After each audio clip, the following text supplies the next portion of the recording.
আমার মেয়ে নুপুর। সুন্দর না? খুব সুন্দর। ও সরি, আমার নাম রমজান। এক্সকিউজ মি, হাসলেন যে? তো হাসবো না তো কি করব? আপনি আসছেন আমেরিকা থেকে আর আপনার নাম রমজান, আপনার চেয়ারের সাথে এই নাম যায়? ও আচ্ছা আচ্ছা, এরকমটা আমারও মনে হয়, আর সবাই সেটাও বলে।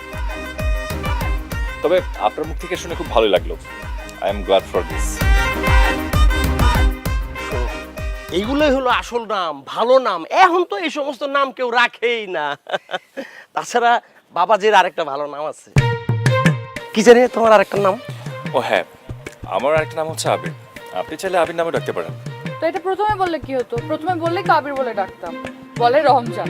আপনার নাম রমজান যদি কেউ শোনে ঝটকা খেয়ে যাবে। ঝটকা? I mean shocked. দারুণ বলেছেন। এই মানুষকে না ঝটকা খাওয়াতে আমার খুব ভালো লাগে।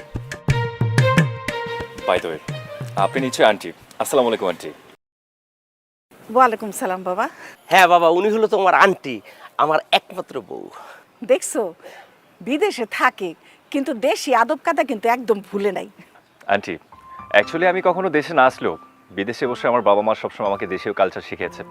বলতে পারেন বিদেশে বসে দেশীয় ফ্লেভার। কি সুন্দর করে কথা বলো তুমি বাবা।